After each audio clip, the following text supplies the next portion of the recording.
All right, what's up? I just wanted to hop on here. I didn't make a video yesterday. I'm just gonna rant like usual. Um, I've been spending the last, I don't know, yesterday and today, really just relaxing. In the videos previously, I mentioned I was tired, I was angry, and yeah, I was for sure. Yeah, there's a lot of different ways that I've been working on those things. They're natural. We all experience those things. But I've realized that I don't have to explain anything to anybody. I don't have to do anything I don't want to do. So many times we feel like we have to do something because that's what we're supposed to do, right? Um, but the real power comes from the realization that this is all a video game, right? This whole reality is really what we make of it, what we decide to do with it. And I've noticed that myself. I've talked a lot to friends, to others, seeking advice, seeking guidance, but a lot of times it's been in order to confirm what I already believe or somehow manipulate/control the future. It's not possible. And if I could control the future, it would lose its magic. If people just did my will, then I wouldn't be any better than a tyrant, right? The beauty and the experience is the freedom to move and flow in whatever direction we decide to do. And so I felt a little, I still feel a little like I'm set to a standard, right? Hey, I told these guys I was gonna hang out with them tonight, and now I don't know that I want to. And being comfortable to say like, hey, you know what, I changed my mind, and not being worried about the implication of what are they gonna think? Like, who cares, man? Like, and I say that now, but it's much different to actually feel that and be okay with that. The process of letting go is very challenging because the ego often gets in the way. And so, yeah, I mean, that's kind of what I've been thinking about. I was also thinking about like my vision a lot today and yesterday. And I've mentioned it before, and I need to talk about it more. Before I was like, I shouldn't talk about this. But no, it holds me accountable and it keeps me on track. So my vision, in case you're new to this channel, this docu-series, is to create a production company. I call it a production company, but it's really more than that. It's like A24 meets Studio Ghibli meets Disney. It's like all the best things of each of those companies combined into this new thing. And then we'll throw in some, I call it inner work, but like self-improvement type things. Neither of those terms I really necessarily like, but that's what it is.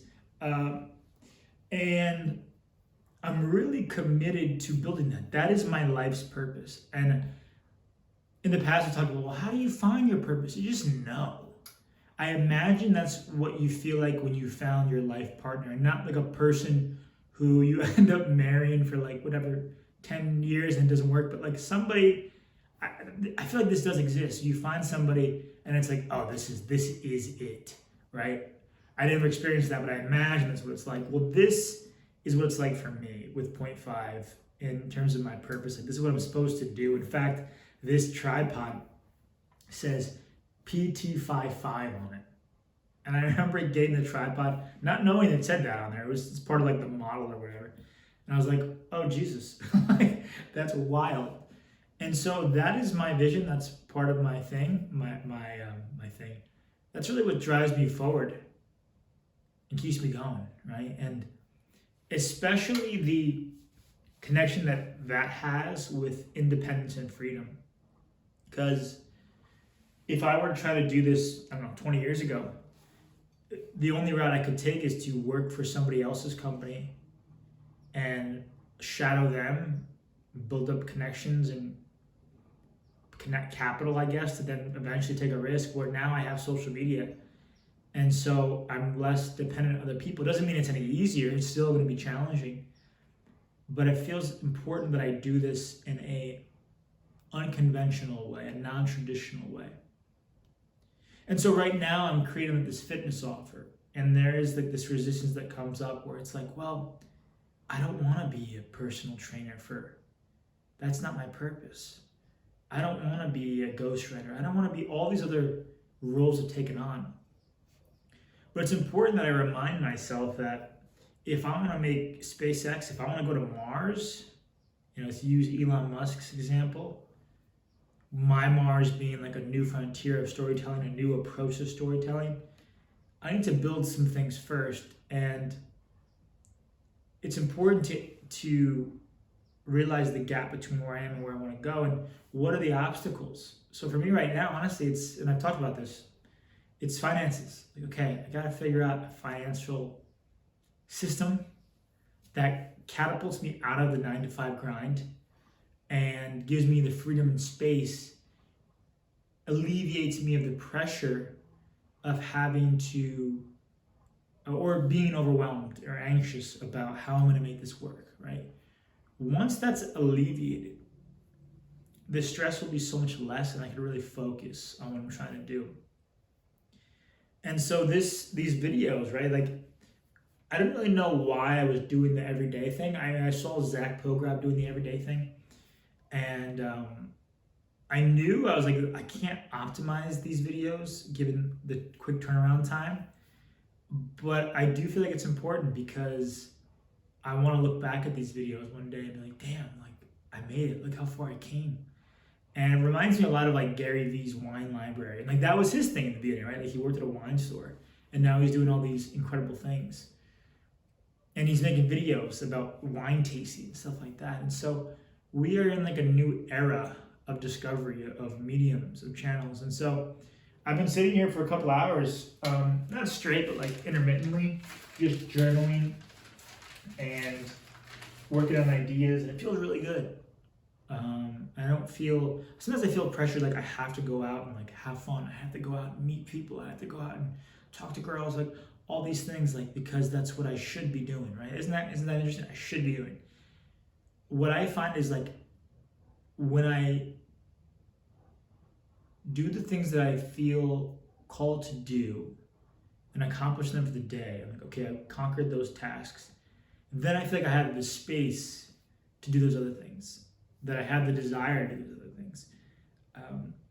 A lot of people, and if this is you, like this is totally cool, really like working a 9-to-5 job or any type of job. I call it 9-to-5, but any type of job, and then just coming home and relaxing, spending time with friends.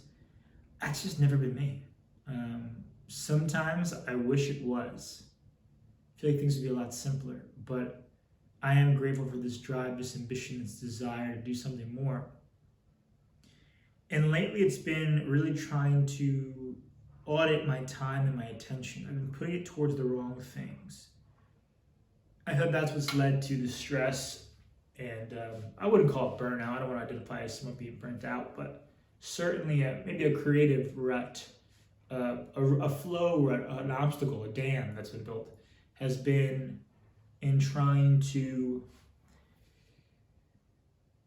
put too much on my plate and fill the space with other things. And it's important to just to rest and not be worried about those things. And so the fitness offer, to backtrack a little bit, that I'm creating is for men 25 to 34 who are trying to lose weight and get in shape.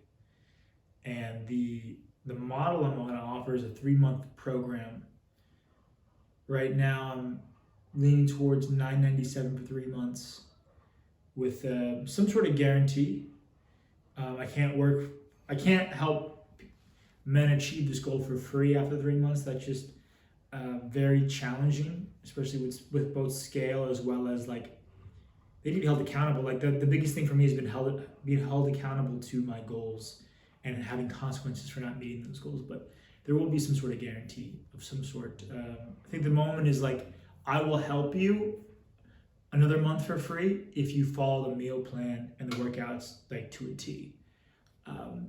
That's what I'm leaning towards. But that fitness program, using my experience, like the past 10 years working out, being certified, reading books, watching videos, actually being in the gym like hours every single week, is going to help other people, help men achieve their goals, and then also give me the financial stability, freedom to work on these other things, work on point five. And I want to talk more about point five right now, actually.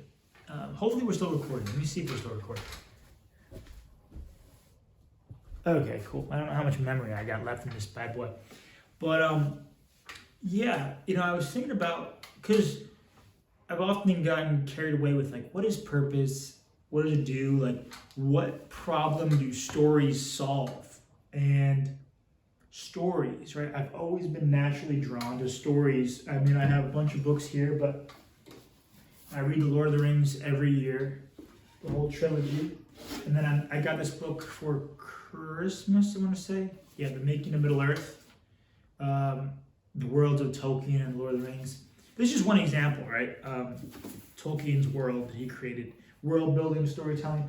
These are the things that I'm naturally drawn towards, that I just impulsively follow without thought. If you look at my YouTube suggested videos, it's usually storytelling of some sort, dating advice, self-improvement based things. You can find out what you're really interested in based on your YouTube like suggested feed. That gives you a really good natural indicator of what you naturally gravitate towards. And so I've always been like, well, what problem does storytelling solve for other people? Like, how am I contributing to the world?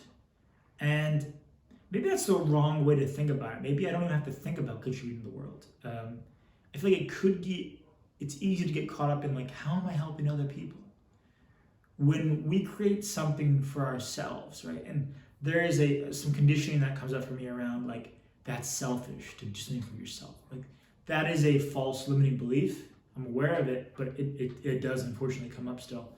I have to work through that a bit. But I was watching this video with Jim Carrey yesterday, and it was just kind of a compilation of him talking about depression and spirituality and that sort of thing. And it's funny because a few years ago, I brought up a clip of him to my friends at the time, and they're like, oh, he's crazy. Like, he's lost it. I was like, no, he's actually saner than most. And that's a whole other topic. But one thing he talks about is how he is not the character on the screen. Like, that's a character. And that Jim Carrey is also a character. And there's a fantastic documentary. Ooh, I should recommend this to Zach. A fantastic documentary about him playing Andy Kaufman on The Man on the Moon, and how he had to become another character and get into the mind of Andy Kaufman. And when the film wrapped, he was having trouble becoming Jim Carrey again. And when that happened, he realized, oh, Jim Carrey is a character. Who am I really, right? And so what he then realized on his journey was that all the characters he was playing served a spiritual purpose on his path, in the sense that when he played those characters, he helped alleviate other people's suffering. And this is related to Buddhism and that sort of thing. He helped alleviate their suffering. And that really stuck with me, because when I see something, whether it's a movie or a story, like I read a story, what tends to happen is that I project my own experience, my own challenges, my wins, my failures, my successes onto the characters. And for a moment, I am transcended away from me and into the world that they create. My suffering is alleviated. Whether it gives me a seed of hope, inspiration, and drive for the future, or it just gives me a momentary feeling of relief, sensation of relief, I do feel better. And that in itself is purpose. That is in itself is contributing, right? And so when I looked at it like that, I was like, holy shit, this is amazing. This is what I'm supposed to be doing. And there's been moments when I watch films, notably what comes up, because this is like probably the most recent example, is The Northman. I saw that in theaters twice. Maybe it's a what is it? I saw the title for this. What is it called? Like I forgot.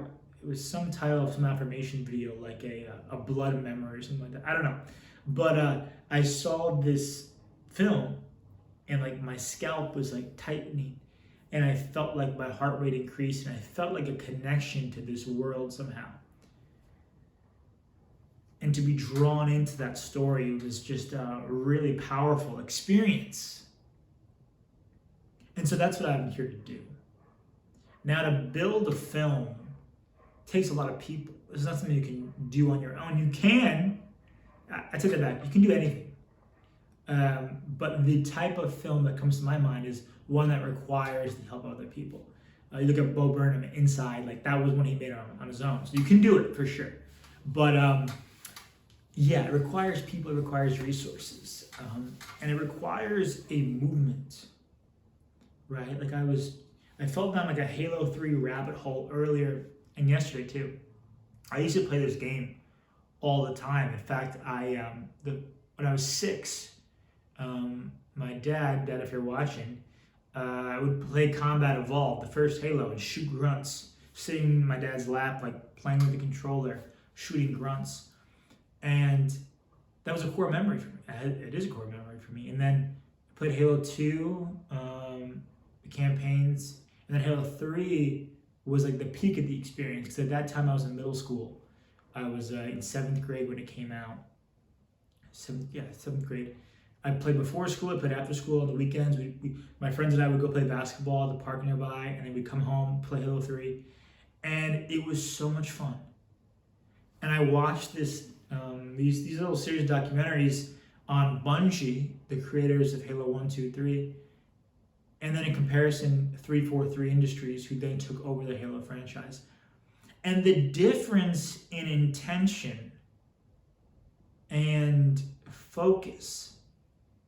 Like Bungie, they were creating the video games for themselves, and they were really perfectionist. When I say perfectionist, I don't mean like everything has to be perfect. Perfection is never going to be achieved. There is no such thing as perfection. We label things as perfect, but I bet you if you talk to the artist or the creator of that thing, they will see flaws in it, where they wish it could be better. But perfection, as we see it, should really be redefined as reaching our utmost potential, externalized, brought to manifest.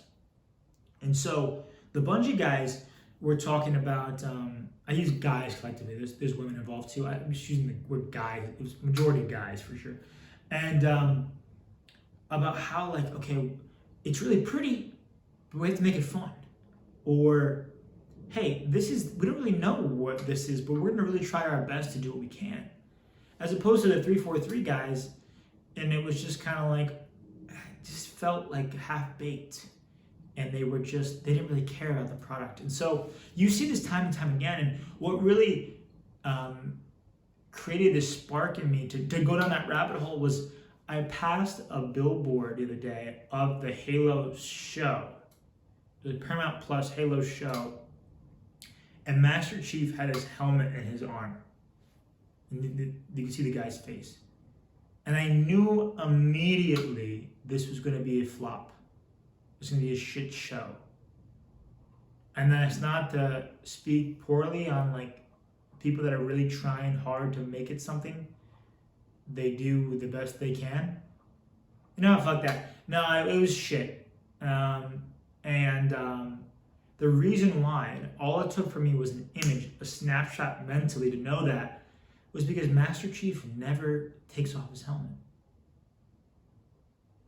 That's his character, right? And so, what the problem is with today's storytelling is that the companies making these stories, whether it's a film, a comic, whatever it is, right, is they forget about the audience.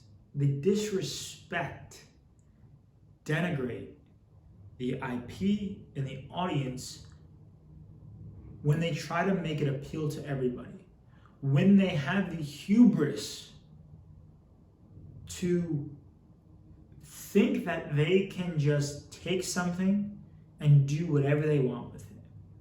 I have not seen the Rings of Power, but I imagine it's a similar situation. All the things I've read about it, right? And so if you want to know how to make a lot of money with existing IP, this is what you do. Let's say I was making the Halo series, right? Now, I would be a good candidate. Not that I don't want to assume that I have the hubris to make it and have it great, but this is what I would do if I was in that position. And I think I would be able to do a great job. Is I would, one, it's great because I actually played the games. I love the games. They were a core part of my childhood. I care about that world. But then I would go to the Reddit pages for these franchises, right? If you go to like Halo Reddit, you will see all people on that Reddit probably play the game, okay? Now let's think about the demographic of who plays Halo games. I'm gonna check, make sure I'm still recording. I don't know how much memory I got in this thing. Okay, let's look at the demographic of a Halo game, right? I'm 28. I'm certainly in that demographic, but there were guys older than me who were adults when they first came out, those games, right? Let's say they're in their like late 30s, 40s by now, right? So you have like me being on the lower bracket of that.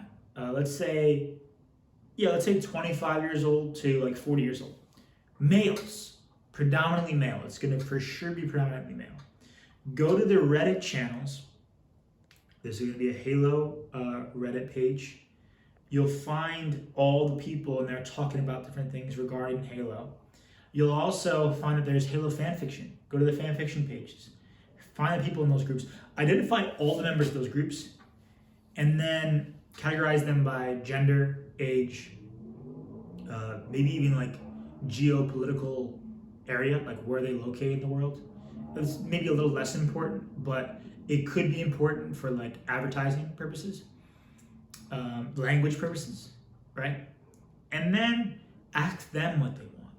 And sometimes you don't even have to ask. You just look at what they don't like. Like look at what they fucking hate, and then do the opposite, right? And that's all you have to do. And if you serve that core group, you will make more money than you ever need. You can create Halo IP for hundreds of years through that process. It's very simple. And this is really where other IPs like Star Wars, Rings of Power, they made the mistake because they tried to make it appeal to everybody. You saw these Forces female shirts, right? If you serve your core audience, the ones that initially made the IP so successful, so I'm gonna take a stab in the dark and say Lord of the Rings, Star Wars, Halo, mostly male. I'm gonna say 80% male. 70% might be a little bit more liberal, but like 80% male. Okay? Probably more, but let's say that, right? Serve them. If you serve that core niche, then the popularity, the success will then spread to the other demographics.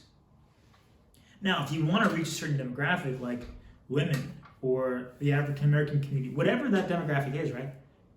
Make something original for them. Or take something that was made for that demographic, put a spin on it, and ask them what they want, and then repeat the process. Like too often times, it just makes me so upset. Like with that billboard, because I was like, this is alienating. Like this is not Master Chief. I don't know what this abomination is. And you can see this in this one video I was watching where the Bungie guys say that, like, we don't really know what the backstory is for Master Chief. He's just like this ghost in his shell, hunk of metal walking around. Then you see the 343 Industries people say like, oh, Master Chief is human and we need to understand his story. And so I saw clips in the show of him like helmet fully off, Having love interests? No. Men, we want the silent, strong type. We want to follow that guy. That's what you see in the Westerns, the man with no name. You have this like mysterious individual who has these classic traits of masculinity. Whether we adopt those or not, that's what we look up to. Now, for point five, it's not to say that I'm going to make all masculine related content. No. I'm interested in it, obviously. But I want to create worlds with very clear, take that back, I don't say clear goals or clear demographics. The only goal is to tell a good story. Now, marketing and sales is a huge part of that. So then I can say, hey, listen, I'm going to give, I want people to pitch me their ideas. And yeah, I'm gonna be like the Walt Disney type of guy. I'm gonna like green light things and be like, okay, cool. And then have a team around me that say, hey, like, what's a good idea? Like, push back to let's make good ideas. I'm gonna bring the stories I want to life. That's what I'm gonna do. But I also wanna bring other people's stories to life, and I wanna give them the tools to be able to do it on their own. To give creators kind of like a personal brand workshop. Like, okay, this is how you make money as a creator. And then we're gonna get you into the ecosystem of point five, if that's what you feel called to do, or you make your own thing, whatever it is, right? There's enough for everybody. We have an abundance. There's abundance of opportunity. And I get really excited talking about this. This is why I know it's so important. Because stories they serve a very important function. And I really hope I'm able to live long enough to see this all through. I don't mean to say that in such a depressing way, but who knows what life has in store. I don't even know. Nothing's guaranteed, right? But I really, really hope I can bring this to life as my life's work. And, to empower people, artists, to create the work that speaks to them. Because when we create something for ourselves through our own vision, then other people can relate and resonate. When I started ranting on here, I didn't think it would do well, right? Do well in terms of like with the algorithm. It turns out it did. A couple of them did really well, and that wasn't even the intention. The intention was to speak from my heart about things I care about, and I'm gonna keep doing that. And so Rick Rubin says, and I have the book over here somewhere. The audience comes last, and so it's like there's a distinction between serving the audience, especially if you have an existing IP. Your job is to service the fans, to make the best thing you can make. But when you're making it, when you're in the process of creation, you can't think about the fans so much. It's a weird duality. It's like you're doing this for them, but you're also, while you're creating it, you're doing it for yourself. How can I achieve my standard? How can I live up to my potential? And so the work, the audience, and the creator are all tied together. And so you have to look at it from different angles and do the best you can. And then if you do that right,